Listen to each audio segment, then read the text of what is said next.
Welcome to conversations. मैं आपका host, आपका दोस्त मुख्तदर खान, और मैं आज आपके सामने दो ब्रेकिंग न्यूज़ के बारे में जो अर्ली मेरे रिएक्शन से वो शेयर करना चाहता हूँ। Conversations is not a news organisation, ये व्यूज़ शेयर करते हैं, इसलिए मैं breaking news is not a big deal.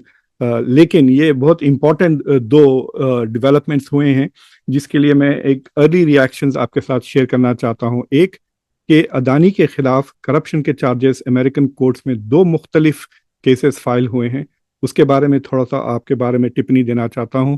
और जो दूसरी चीज़ है कि आईसीसी ने अभी अनाउंस किया है कि they are going to issue arrest warrants against Bibi Netanyahu. तो वो खबर मैंने अभी देखी है और दोनों के बारे में आपसे अभी बात करूंगा।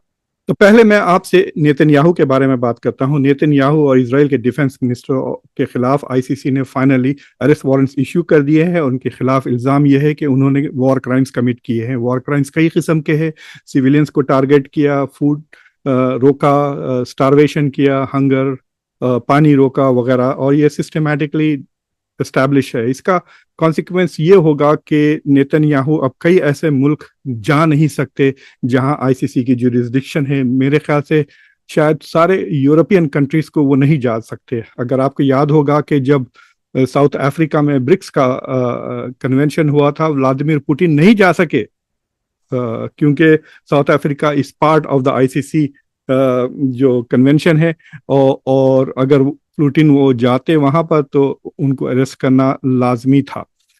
ये और बात है कि अमेरिका और इंडिया जैसे चंद मुल्क हैं हु आर नॉट सिग्नेटरीज, तो नेतन्याहू इंडिया आ सकते हैं और अमेरिका आ सकते हैं, और हो सकता है कि अमेरिका आईसीसी को डिफाई करने के लिए नेतन्याहू को फिर दोबारा बुलाएगा यहाँ पे तकरीर देने के लिए, ये दुनिया को बताने के लिए कि हम वॉर क्रिमिनल्स को हमारे पास उनकी वी एंटरटेन, ये सिग्नल करने या लेजिटिमाइज करने के लिए नेतन्याहू के। बट मुझे लगता है कि this is not going to happen with India. अब नेतन्याहू को मोदी गले वगैरह नहीं लगाएंगे क्योंकि वो वॉर क्रिमिनल है। अगर मोदी को और इंडिया को यूनाइटेड नेशंस में P5 में मेंबरशिप चाहिए, इंटरनेशनल ऑर्गेनाइजेशंस में, मल्टीलैटरल फोरम्स में लीडरशिप की पोजीशन चाहिए, तो वो इंटरनेशनल लॉ और इंटरनेशनल ऑर्गेनाइजेशंस की तौहीन नहीं कर सकते।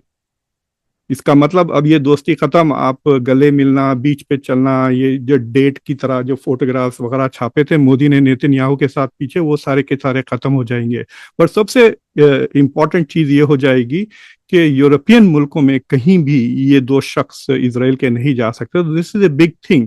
और मुझे लगता है कि ये बाइडेन ने किया है कि जाते जाते बाइडेन ने सिग्नल दे दिया आईसीसी को कि ये नेतन्याहू जो मेरी बात नहीं सुना कई महीनों से, he kept going on in the war, जिसके वजह से डोनाल्ड ट्रंप को उसने मदद की इलेक्शंस में, उसका बदला मैं अब ले रहा हूं। आपने देखा कि बाइडेन ने यूक्रेन को लॉन्ग रेंज मिसाइल्स इस्तेमाल करने की भी इजाज़त दे दी, और बाइडेन ने उनको माइंस भी इस्तेमाल करने की इजाज़त दे दी। ये सारे के सारे चीज़ें डोनाल्ड ट्रंप की प्रेसिडेंसी को अंडरमाइन करने के लिए है, डोनाल्ड ट्रंप को कामयाबी हासिल करने से रोकने के लिए ये पॉलिसीज की है। मुझे लगता है कि ये जो इन्होंने किया है, अमेरिकन ने इनफॉर्मली या डायरेक्टली किसी ना किसी तरह से आईसीसी को रोक के रखा था, क्योंकि रिक्वेस्ट तो आपको याद है आईसीसी ने बहुत पहले रिक्वेस्ट किया था आईसीजी से कि ये वारंट्स अरेस्ट करे 4-5 महीने पहले। तो अब ये वारंट्स इश्यू हो गए। तो मुझे लगता है कि ये कोशिश कर रहा है जो बाइडेन, ना सिर्फ कि डोनाल्ड ट्रंप के लिए मुश्किल करें चीजें, बट ऑल्सो अपनी लेगेसी वो बनाने के लिए, क्योंकि यहाँ पे तो कई लोग उसको जो बाइडेन को जेनोसाइड जो कहते हैं, 17,000 बच्चे मारे हैं इसने नेतन्याहू के साथ मिलके। आप लोग कुछ भी कह लें, जितनी आपको दुश्मनी है मुसलमानों से या इनसे, लेकिन इतनी तो इंसानियत होनी चाहिए कि जो छोटे छोटे बच्चे हैं जो पैदा नहीं हुए, अभी 2 दिन के बाद पैदा होने वाले हैं, उनको भी मार दिया। जो अभी पैदा हुए कई ऐसे बच्चे उसी दिन मर गए जिस दिन वो पैदा हुए, नेतन्याहू के और अमेरिकी की बॉम्बिंग की वजह से। तो ये जेन्युइनली वॉर क्रिमिनल्स है।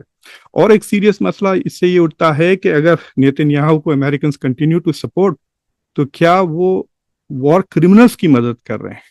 तो that is a serious legal issue.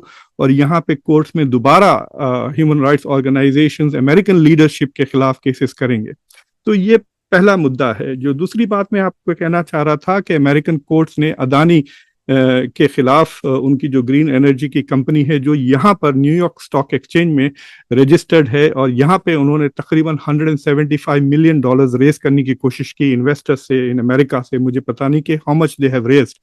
تو ان کے خلاف یہ کیس دائر کیا گیا کہ اڈانی کی جو کمپنی ہے اس نے انڈیا کے پولیٹیشینز کو 250 ملین سے زیادہ، تقریباً 265 ملین ڈالرز رشوت میں دی ہے امریکہ انڈین گورنمنٹ لوگوں کو. آپ لوگ تو نہیں مانیں گے کیونکہ آپ کے لیے مودی بھگوان ہیں، لیکن یہ مودی کی گورنمنٹ نے پیسے کھائے ہیں.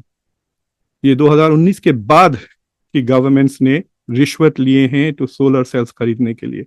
تو وہ دیٹ از دا ڈیولپمنٹ کہ یہ چارجز کیے ہیں کہ اڈانی نے انڈیا کی گورنمنٹ کو رشوت دی ہے.